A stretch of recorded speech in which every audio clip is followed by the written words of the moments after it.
आता आपण या व्हिडिओमध्ये एक क्वेश्चन पेपर जो आहे त्याच्यामधला तिसरा 6 मार्क्सचा क्वेश्चन घेणार आहोत. तो तिसरा 6 मार्क्सचा क्वेश्चन आहे. मागचे 2 व्हिडिओ काळजीपूर्वक ऐका, परत ऐका, दोनदा ऐका, तीनदा ऐका, 1-2 तास जेवढं पटेल तेवढं लागू द्या, पण मन लावून ऐका, तिथून तुमची कन्सेप्ट क्लिअर होईल, पेपरमध्ये लिहिता येईल. प्रश्न काय म्हणताय बघा, determine the limit of eccentricity. हा जो प्रश्न आहे हा कॉलमचा प्रश्न आहे. हा कॉलमचा प्रश्न आहे. Limit of eccentricity for hollow circular section. याचा अर्थ असा एक हॉलो सर्क्युलर सेक्शन आहे, पाईप आहे समजा, असा हॉलो सर्क्युलर सेक्शन आहे, ठीक आहे. तो आपल्याला लिमिट ऑफ इसेंट्रिसिटी शोधायची. याचा अर्थ असा आहे की जर याचा सेंटर काढला तर सेंटरपासून किती अंतर तुम्ही बाहेर जायचं, जेणेकरून याच्यावरती लोड जर का टाकला तर या कॉलममध्ये फक्त कॉम्प्रेशन येईल, टेन्शन येणार नाही. मी ते समजून सांगतो तुम्हाला, बघू आपण. तुम्हाला लिमिट ऑफ इसेंट्रिसिटी काढायला लावलेली. हॉलो सर्क्युलर सेक्शन आहे, त्याचा डायमीटर दिला आहे, मोठा डायमीटर 300 mm आणि छोटा डायमीटर दिला आहे 100. याचा अर्थ तुम्हाला एक्सटर्नल डायमीटर दिला आहे त्यांनी 300 mm चा आणि इंटरनल डायमीटर दिला आहे तुम्हाला 100 mm चा, ठीक आहे. तो एवढा डेटा आपल्याला दिलेला आहे आणि मला म्हणताय लिमिट ऑफ इसेंट्रिसिटी काढा. तुम्हाला काय म्हणतो तो की लिमिट ऑफ इसेंट्रिसिटी काढा. तर लक्षात ठेवायचं, लिमिट ऑफ इसेंट्रिसिटीसाठी आपल्याकडे एक्सप्रेशन पण असतं. एक्सप्रेशन आपल्याकडे कसं असतं मी तुम्हाला ते डिराईव्ह करून बी दाखवतो, ठीक आहे. तो हा बघा, लिमिट ऑफ इसेंट्रिसिटी काय असतं याला वेगळ्या कन्सेप्टने पण शिकू शकतो. म्हणजे काय करायचं आपण बघा, आता इकडे आपण जर का बघायला गेलो, लिमिट ऑफ इसेंट्रिसिटी कोणाला बोलतात बघा. हा एखादा कॉलम आहे, या कॉलमवरती वरून लोड येतोय, पी एवढा लोड येतोय, ओके. तो पी एवढा लोड या कॉलमवरती येत आहे. या कॉलमचा जो एरिया आहे हा एरिया ए एवढा एरिया आहे समजा. तो कॉलमचा जो एरिया आहे हा ए एवढा एरिया आहे. तो याच्यामुळे फोर्स अपॉन एरिया एवढा स्ट्रेस त्याच्यामध्ये येणार आहे. हा कॉलम वाकणार पण आहे, याचा अर्थ याच्यामध्ये मुवमेंट पण येईल, बेंडिंग मुवमेंट. आणि या कॉलमचा झेड म्हणजे सेक्शनल मॉड्युलस पण असतो झेड. तो देअरफॉर मला काय बोलायचं आहे, लिमिट ऑफ इसेंट्रिसिटीचा अर्थ असा होतो की तुमच्याकडे 2 प्रकारचे स्ट्रेस असतात. तो लक्षात घ्या, जेव्हा कॉलमवरती लोड पडतो त्या लोडमुळे 2 प्रकारचे स्ट्रेस येतात. एक असतो डायरेक्ट स्ट्रेस, हे कन्सेप्ट सांगतो, हे उदाहरणामध्ये नका लिहू. हे डायरेक्ट स्ट्रेस आहे, याला सिग्मा नॉटने दाखवतो. आणि दुसरा असतो आपल्याकडे बेंडिंग स्ट्रेस, म्हणजे वाकल्यामुळे आलेला ताण, बेंडिंग स्ट्रेस. तुम्हाला जर का समजा डायरेक्ट स्ट्रेस काढायचा आहे सिग्मा नॉट, तर कसं काढतात, वरून येणारा force upon cross section area, तो पी अपॉन ए करून हा डायरेक्ट स्ट्रेस निघून जातो. आणि तुम्हाला जर बेंडिंग स्ट्रेस काढायचा असेल सिग्मा बी, तर मुवमेंट डिवाइड बाय झेड करावं लागतं, ठीक आहे. मग आता माझ्याकडे डायरेक्ट स्ट्रेस आहे, माझ्याकडे बेंडिंग स्ट्रेस आहे. जर डायरेक्ट स्ट्रेस आणि बेंडिंग स्ट्रेस दोघं जर का सारखे आले तर या कॉलममध्ये फक्त आणि फक्त कॉम्प्रेशन राहील. कारण की हा कॉन्क्रीटचा कॉलम आहे, याच्यामध्ये कॉम्प्रेशनच पाहिजे, फक्त दाबला जायला पाहिजे, ताणला जायला नको, नाही तर तुटून जायला. तर त्यामुळे याच्यामध्ये फक्त कॉम्प्रेशन पाहिजे. आणि जर याच्यामध्ये फक्त कॉम्प्रेशन पाहिजे असेल तर जी डायरेक्ट स्ट्रेस आणि बेंडिंग स्ट्रेस दोघं सारखे असायला पाहिजे. याचा अर्थ direct stress is equal to bending stress पाहिजे. तो डायरेक्ट स्ट्रेस आणि बेंडिंग स्ट्रेस हे दोघं सारखे असायला पाहिजे. मग प्रश्न असा पडतो की डायरेक्ट स्ट्रेसचा फॉर्म्युला काय आहे, force upon area P by A. Bending स्ट्रेसचा फॉर्म्युला काय आहे, एम बाय झेड. पुढे जातो मी आता, P by A is equal to M. काय असतो, एम असते बेंडिंग मुवमेंट. आपलं बेंडिंग मुवमेंट किंवा मुवमेंट कशी काढतात ती, फोर्स इंटू इसेंट्रिसिटी. तो फोर्स इंटू इसेंट्रिसिटी म्हणजे काय, वरून लागणारा लोड आहे हा पी. परंतु तुम्ही जर वरून बघायला गेलात ना तर तुमच्या लक्षामध्ये येईल की सेंटरची ॲक्सिस आहे. कधी कधी लोड सेंटरमध्ये लागतो तर कधी कधी साईडला लागतो. मग या सेंटरपासून किती अंतर बाहेर लागतो त्याला बोलतात ई, त्याला काय बोलतात ई. मग वरून लोड लागतोय पीचा आणि अंतर किती आहे ईचं. तो पी इंटू ई जर केला तर झाली मुवमेंट आणि खाली आहे आपला झेड. तो खाली काय आहे आपला झेड. बरं पुढे जाऊ. आता तुम्ही जर बघायला गेलात तर तुमच्या लक्षामध्ये येईल की इकडचा पी आणि इकडचा पी जर का कट झाला तर उरतंय काय, 1/a is equal to e divide by z. मग मला काढायचा आहे इसेंट्रिसिटी, याला बोलतात लिमिट ऑफ इसेंट्रिसिटी. तो हा जो ई आहे हा लिमिट ऑफ इसेंट्रिसिटीचा आहे. म्हणजे एवढा जर का ई जर तुम्ही घेतला सेंटरपासून, समजा इकडे ई, इकडे आणि याच्यामध्ये जर का लोड टाकला तर कॉलममध्ये कॉम्प्रेशन येणार नाही.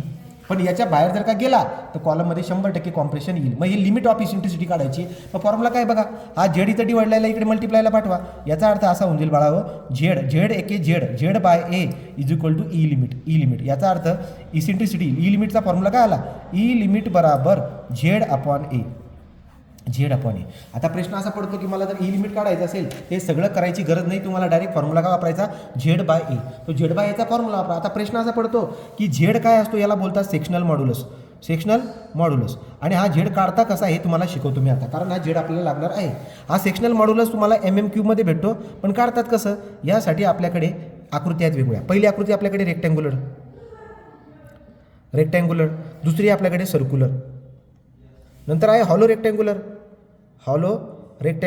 आणि नंतर आहे आपल्याकडे हॉलो सर्क्युलर.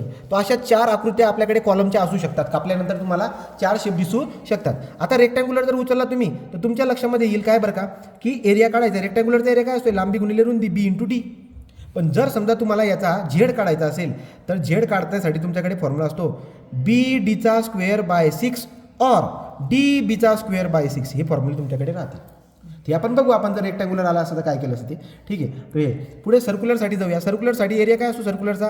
π/4 इंटू डायमीटरचा स्क्वेअर हा एरिया झाला. आणि याचा जर का झेड काढायचा असेल सर्कलचा तर तो असतो π/32d3 π/32d3. तो हे सर्क्युलरचा झाला. आता जर आपण हॉलोकडे आलो तर हॉलोकडे आपल्याला बदलाव आहे. कसा बघा, एरिया कसा काढतात हॉलो सेक्शनचा?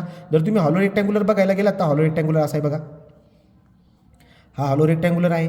ही बाहेरची बाजू जर का मी कॅपिटल बी बोलतोय तर मधली छोटा बी असणार. इकडचा जर का कॅपिटल डी बोलतोय तर हा छोटा डी असणार. तर मला जर का एरिया काढायचा असेल तर एरिया कसा काढणार मी? Area is equal to capital B into D बाहेरचा मायनस मधला एरिया काय? छोटा बी इंटू डी. हा झाला एरिया. हा एरिया आपण असा काढून टाकणार. पण जर मला इथं झेड सेक्शनल मॉड्युलस काढायचा असेल तर मला करावं लागेल मोमेंट ऑफ इनर्शिया I/Y. तो मोमेंट ऑफ इनर्शिया I/Y मला करावा लागेल. तो मोमेंट ऑफ इनर्शिया काय असतो बरं का याचा?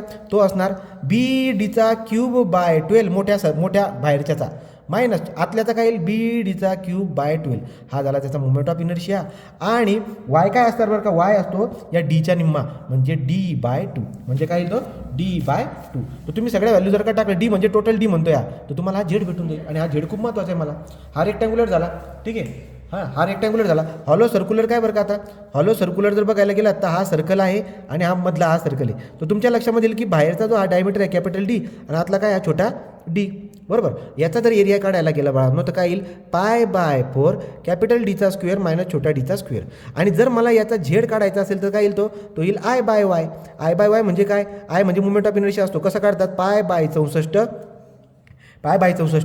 D⁴ मायनस छोटा D⁴. हा झाला त्याचा आय. आणि वाय काय असतो? याचा वाय असतो D/2. तो अशा पद्धतीने तुम्हाला झेड पण काढता येईल.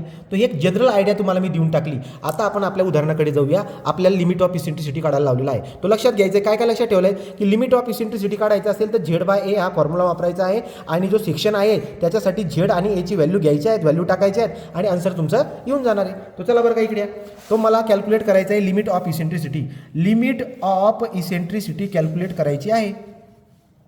तुम्हाला लिमिट ऑफ इसेंट्रिसिटी काढायची म्हणजे ई लिमिट काढायचा असेल तो ई लिमिटसाठी आपल्याकडे फॉर्म्युला काय बरं का? ई लिमिटसाठी फॉर्म्युला आहे ई लिमिट बराबर काय फॉर्म्युला असतो? Z/A. तो तुम्ही जर बघायला गेलात आता हॉलो सर्कल आहे आपला. हा हॉलो सर्कल आहे. हा जर का समजा हॉलो सर्कल आहे, याचा एक्सटर्नल डायमीटर दिला आहे तुम्हाला. एक्सटर्नल डायमीटर D = 100 mm आणि इंटरनल डायमीटर किती दिला आहे? D = एक्सटर्नल डायमीटर आहे 300 mm आणि आतला किती आहे? 100 mm. बघा एक्सटर्नल डायमीटर 300 mm चा दिला आहे. एक्सटर्नल डायमीटर 300 mm चा दिलेला आहे आणि इंटरनल डायमीटर किती आहे? 100चा आहे.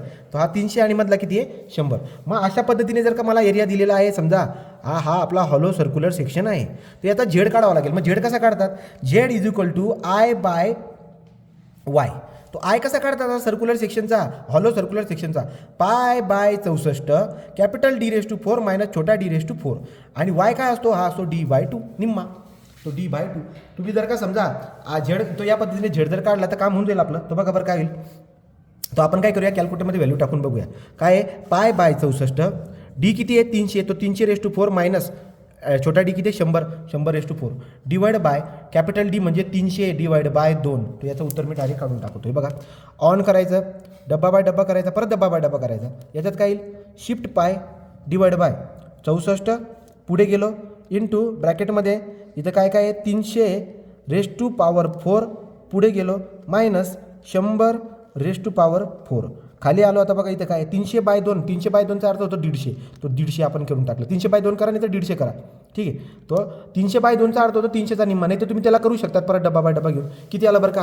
हा जो झेड येतोय आपल्याकडे हा येतोय 26,17,993 26,17,993.878 mm क्यूबमध्ये भेटतो हा झेड. तो झेडचं युनिट काय असतं? mm cube. सेक्शनल मॉड्युलसचं युनिट काय असतं? सेक्शन मॉड्युलसचं युनिट असतं mm क्यूब. तो झेड आला. पण फक्त झेड लागतोय का? फक्त झेड लागते का? इसेंट्रिसिटी काढण्यासाठी ए पण लागतोय. तो ए काय येईल बरं का? आता एरिया काय येईल? एरिया असतो π/4 कॅपिटल डीचा स्क्वेअर मायनस छोटा डीचा स्क्वेअर. π/4 ओके आहे. पण कॅपिटल डी किती आहे? कॅपिटल जो काही डी आहे ती किती आपल्याकडे? तो डी आहे 300. तो 300चा स्क्वेअर मायनस छोटा 100चा स्क्वेअर. तो एरिया जर तुम्ही काढायला गेला तर किती येईल बघा बरं का? आता एरिया जर काढायला गेलं तर π/4 इंटू कॅपिटल डीचा स्क्वेअर म्हटल्यावरती 300चा स्क्वेअर मायनस 100चा स्क्वेअर. अशा पद्धतीने आपल्याला उत्तर किती भेटणार? ते उत्तर येणार आपलं हे उत्तर येणार 62, 83, 1.85 mm स्क्वेअर हा झाला आपला एरिया. तो एरिया काढला, झेड काढला, मग आता काय राहिलं, ई काढा direct. So therefore e is equal to E limit म्हणा, ई लिमिटिंग इसेंट्रिसिटी काय, e limit is equal to काय आहे फॉर्म्युला आपला, झेड बाय ए. झेड किती काढला तुम्ही, 26,17,993.878 डिवाइड बाय ए किती आपल्याकडे 62,83 काय 62,83 1.85. याचं उत्तर किती आहे बघून घेऊया. तो आता हे उत्तर बघून घेऊ आपण. उत्तर जर आपण बघितलं याचं येईल 26,17,993.878 डिवाइड बाय 62,831.85 62,831.85. त्याचं उत्तर जर आपण काढलं तर येते ते 41.66 mm मध्ये येतो इसेंट्रिसिटी. तर 41.66 हे आपलं उत्तर झालेलं आहे. मग हा हॉलो सर्कल आहे, आकृती काढायचे.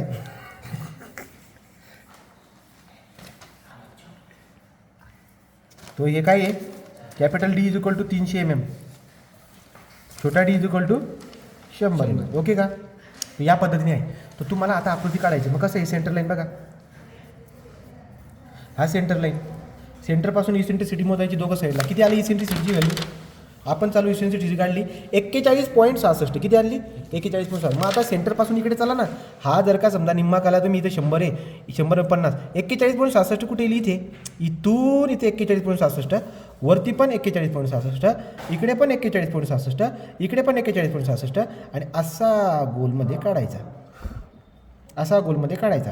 एवढा पोर्शन जो आहे याच्यामध्ये तुम्ही समजा काही, आता तुम्ही म्हणाल इथं रिकामी जागा आहे, इथे कसं काय लोड लागेल, इथे पट्ट्या पुट्ट्या तर बसू शकतो ना, एखादी पाटी ठेवली समजा आणि लोड लावला. एवढ्या एरियामध्ये जर का लोड टाकला तर कॉलममध्ये फक्त कॉम्प्रेशन येईल, टेन्शन येणार नाही. तर ही त्याची आकृती आहे. इथे लिहून घ्यायचं 41.66 वरती 41.66 41.66 41.66 ही झालं लिमिट ऑफ इसेंट्रिसिटी.